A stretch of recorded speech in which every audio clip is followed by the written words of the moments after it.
spoken to a group this large before. Sorry. Maybe I'll just read my report. Page 1, paragraph 1.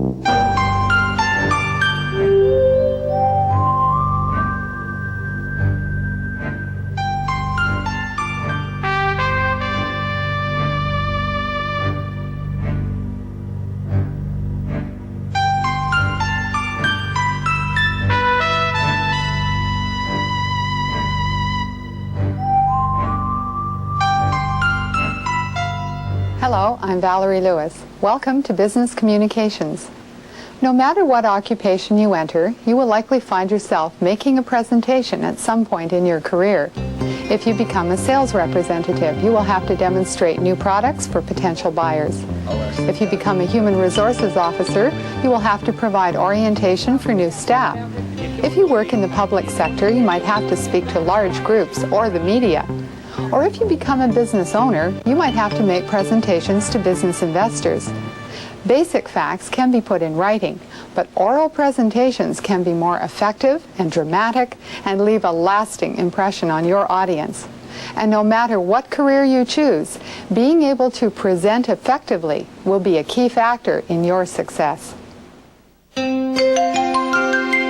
Every time we negotiate with one or a few people, we do make a presentation. And if we go back, for instance, look at a job interview, that is a presentation.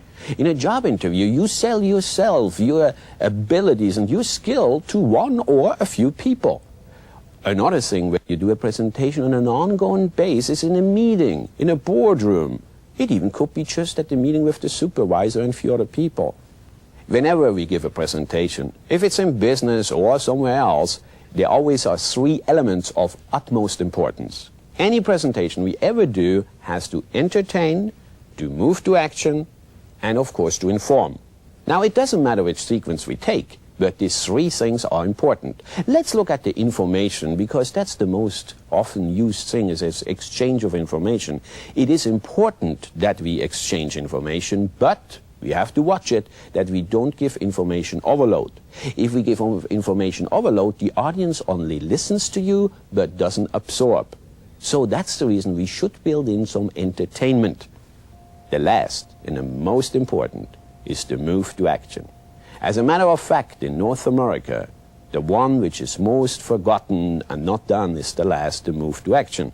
When we have a meeting and the manager might talk for 2 hours about service, whether service with customers, he might forget to tell the group that they should smile when a customer walks in.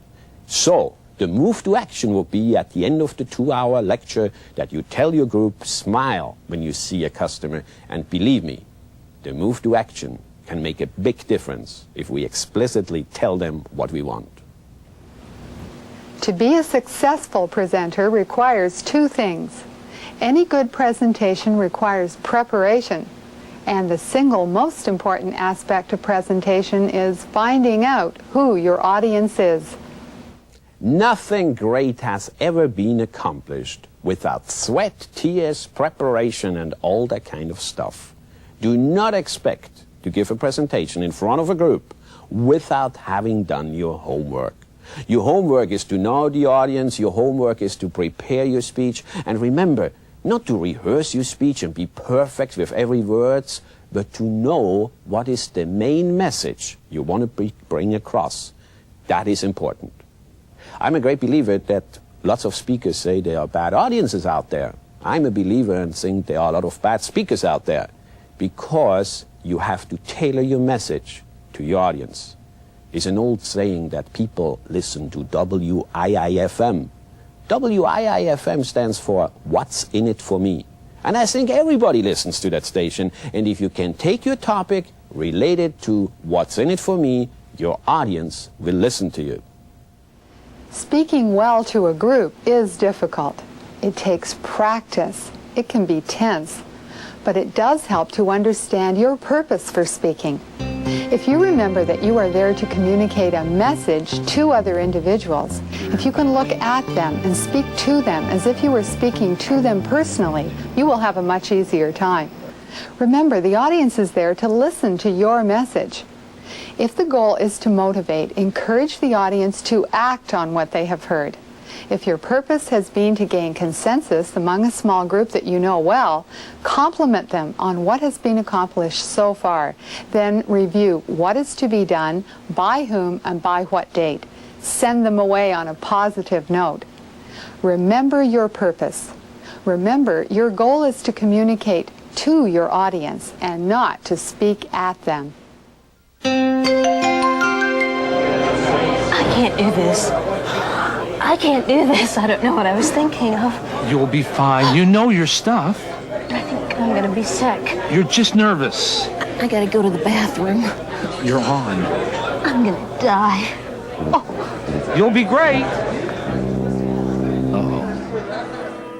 Speaking in front of a group of people for the first time is a very difficult task. Remember, everyone gets nervous when speaking or performing in front of a group. In the theater, it's called stage fright. In hockey, butterflies. To be a good public speaker takes many of the skills that we've discussed in the preceding episodes. It means researching your topic and organizing the points you want to make. It means making sure your appearance and your gestures are appropriate for the group you're speaking to. It means speaking clearly and succinctly. It also means watching and listening to your audience to find out if they're with you. Remember, when you're giving a speech, you're still communicating to a group of individuals who want to hear what you have to say.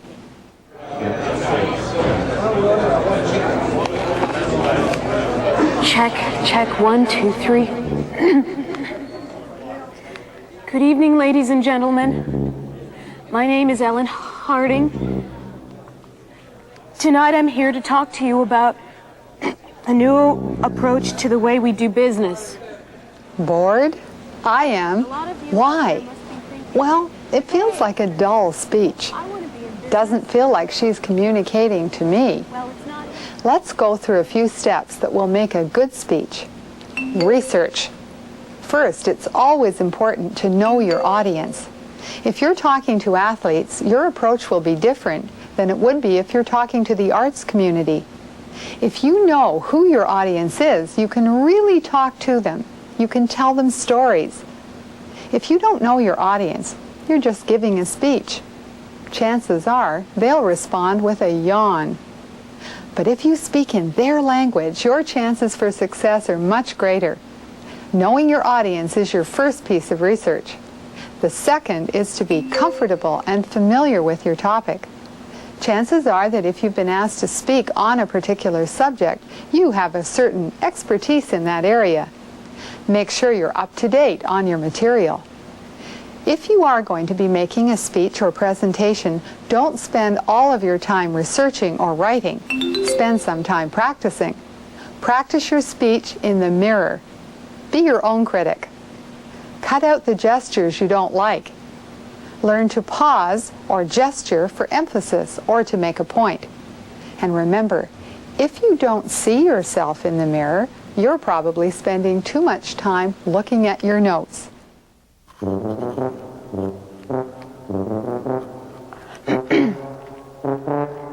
Good evening, ladies and gentlemen.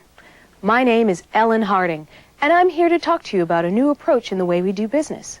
You're boring. When you're giving a speech, it's better to use a few cue cards with key words or phrases. If you have your whole speech, the temptation will be to read it. It's important to remember that you are speaking to people. People like to be entertained.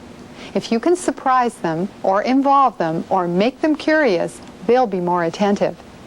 Once you've done your research and practice, you're almost ready. Remember, you want to create a favorable impression. Dress appropriately for the occasion. It's also important to research the room you're going to be speaking in. And make sure your support materials, your slides or charts are there and that they work. Oh, try and lose the podium. It's old-fashioned. It separates you from your audience. Okay, you're almost ready. Butterflies are normal. Have a drink of water put on stage just in case your mouth gets dry. Breathe deeply a few times. Finally, remember to surprise your audience. If you sound like a robot, you'll lose your audience. If you're enthusiastic about your topic, if you pause for emphasis, and if you vary the tone and pitch of your voice, you'll hold your audience. You almost ready? I don't think I'll ever be ready. Take a deep breath. You've got your cue cards. Remember, look everyone in the eye. You've got your rock. You're ready.